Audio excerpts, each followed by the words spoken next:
India versus South Africa second test match का day 2 पूरी तरीके से साउथ अफ्रीका के नाम रहा। साउथ अफ्रीकन बैट्समैन मुत्तुस्वामी और मार्को यंसन, स्पेशली इन दोनों ने इंडिया को ज़्यादा खुश होने का मौका दिया नहीं पूरे दिन में। दिन की शुरुआत से ही फर्स्ट सेशन में मुत्तुस्वामी और काइल वेरेन दोनों सॉलिड दिख रहे थे। ज़्यादा कुछ उन्होंने नुकसान होने नहीं दिया, ज़्यादा क्या होने ही नहीं दिया। फर्स्ट सेशन विकेटलेस जाता है इंडिया। इस सीरीज़ का पहला सेशन था जो कि विकेटलेस गया है। दोनों ने अच्छे रन जोड़े और फर्स्ट सेशन तक साउथ अफ्रीका को कोई विकेट का नुकसान नहीं हुआ। पहला विकेट लंच के बाद 120 ओवर में हमको मिलता है। 120.3 120.3 ओवर्स में पहला विकेट आता है, वो भी काइल वेरेन क्योंकि मिसजज कर गए स्टंपिंग के थ्रू। उसके बाद मार्को यंसन, उन्होंने आके अपनी ताबड़तोड़ बैटिंग शुरू की। इधर मारा उधर मारा, मतलब जहां मन पड़ रहा था वहां मारा उन्होंने। मुत्तुस्वामी ने भी अपनी सेंचुरी पूरी की और दोनों 400 के पार साउथ अफ्रीका का टोटल लेकर चले गए। फाइनली 431 पर मुत्तुस्वामी का विकेट आता है, लेकिन उसके बाद भी मार्को यंसन का जो अटैकिंग बैटिंग का तरीका था वो स्टार्ट ही रहता है। आप एज अ टेल एंडर या फिर एक लोअर मिडिल ऑर्डर बैट्समैन से यही एक्सपेक्ट करते हैं। आप उनसे ये नहीं जो बोलोगे उनको कि, या उनसे ये एक्सपेक्ट नहीं करते आप कि आप आगे नीचे रुक के रन बनाएं। ओवरऑल साउथ अफ्रीका ने एक बहुत बड़ा टोटल लगा दिया है, 489 रन, तो लगभग 500 रन बोर्ड पे हैं।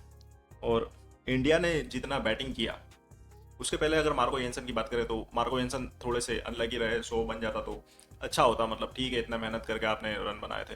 बट ओवरऑल अगर उनका 100 बनता तो 500 भी पूरे हो जाते साउथ अफ्रीका के। लेकिन ठीक है, ऑल इन ऑल 489 पे साउथ अफ्रीका ऑल आउट होता है। उसके बाद अगर इंडिया की बात करें तो इंडिया ने जितना बैटिंग किया अभी 6 ओवर, तो एक दो बीट हुए हैं, लेकिन एक दो बार बीट हुए हैं, लेकिन सॉलिड ही दिखे हैं एज ऑफ नाउ तक। तो मार्को येंसन की एक बॉल जरूर थी जो के राहुल के ऑफ स्टंप के एकदम ऊपर से गई थी। अब इसको आप दो तरीके से देख सकते हो। या तो आप बोल सकते हो कि लकी थे राहुल, या मार्को येंसन अनलकी थे, एक तो ये है। दूसरा आप ये बोल सकते हैं कि राहुल का क्योंकि जजमेंट अच्छा था कि उनको पता था बॉल ऊपर से ही जाना है स्टंप के, तो उन्होंने उसको लीव कर दिया। हालांकि मैं मानूंगा कि सेकंड वाला राहुल ने का जजमेंट वाला मुझे लगता है वो ज़्यादा सही तरीका था। मतलब उनको पता था ये बॉल ऊपर से जाएगा, क्योंकि वो बॉल बैट और पैड के गैप में से बीट होकर ऊपर से नहीं निकला था। बीट होकर निकलता तो आप बोल सकते हैं कि अनलकी थे, बट उन्होंने वो इंटेंशनली छोड़ा था।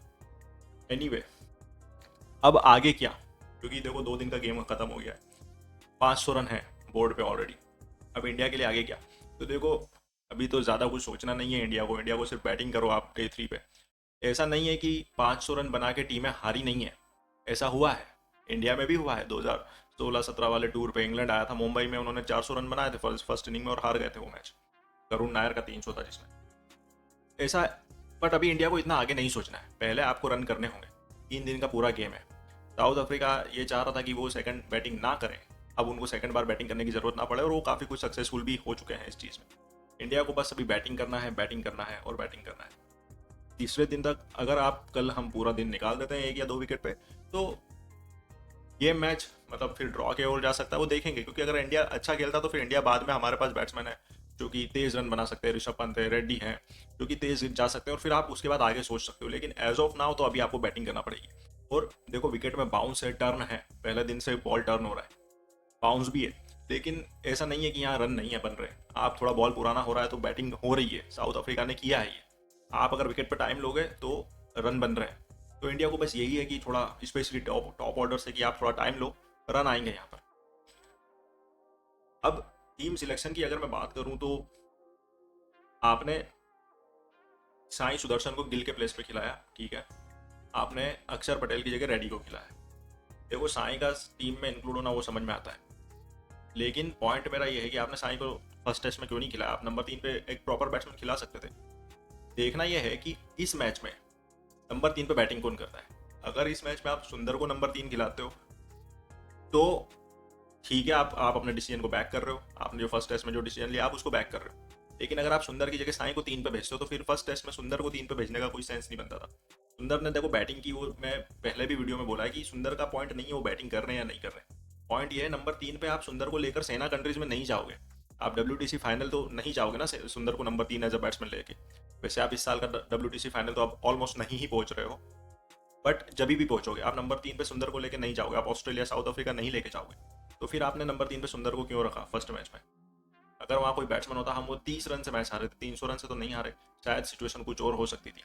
और अक्षर पटेल की जगह रेड्डी को खिलाना, देखो आप ये दिखा रहा है कि आपको अपनी बैटिंग लंबी करना है। आप पहले खुद सिचुएशन में फंसते हो उठपटांग एक्सपेरिमेंट करके। अगर नंबर 3 पे बैट्समैन होते हम वो शायद मैच जीत सकते थे। आप खुद फंसते हो, लेकिन अब आपको दिख रहा है कि बैटिंग लंबी करना है, इसलिए आपने अक्षर को ड्रॉप किया, आपने रेड्डी को रखा। Reddy is a good player, batting भी कर लेते हैं वो, बट अक्षर पटेल आपको एक स्पिन का ऑप्शन देते थे, राइट। अक्षर पटेल आपको स्पिन का ऑप्शन दे रहे हैं, अक्षर पटेल रन भी करके दे रहे हैं आपको, आउट भी करते हैं। तो अक्षर के प्लेस पे रेड्डी को खेलना मुझे पर्सनली, मेरी ओपिनियन में तो इतना जस्टिफाइड नहीं था, क्योंकि आप रेड्डी से उतना बॉल करवाते भी नहीं हो। तो बस यही है, मतलब मैनेजमेंट खुद से पहले आप फंसते हो और फिर आप बेसिक की तरफ जाते हो। अब वापस से आपने अपने बैट्समैन बढ़ाए हैं, क्योंकि गिल नहीं है। गिल पहले मैच में खैर बैटिंग भी नहीं आई उनकी, हो सकता है गिल खेलते तो वो रन भी बन भी जाते, 30 रन से ही हारे थे हम। ऑल इन ऑल देखो, अभी डे 2 की कहानी तो इतनी थी, देखते हैं अभी कल क्या होता है, कल इंडिया कैसे बैटिंग करेगा, सब कुछ उस पर कल क्रूशल डे है। आपकी सीरीज लाइन पे है, आपका टेस्ट मैच लाइन पे है, तो let's see what will happen.